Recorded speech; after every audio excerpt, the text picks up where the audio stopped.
Hey guys, welcome back to this channel. In this video, I'll be showing you guys how you can create this Free Fire poster on ChatGPT. So this is a prompt if you want it.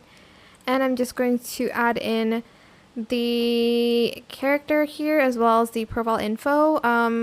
This is not mine. I don't play Free Fire, but this is just an example. So just upload it and I'm just going to wait for ChatGPT to generate that. If you want the prompt, again, I will put it in the description box. Hopefully I remember. So I'll be right back with the finished result because it does take a while for ChatGPT to generate images.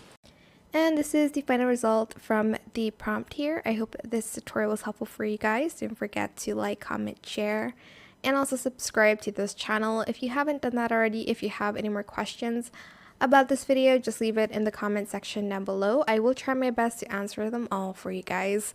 And if you found this video helpful, please click the thanks button as well. That is it. Thank you so much for watching. Bye.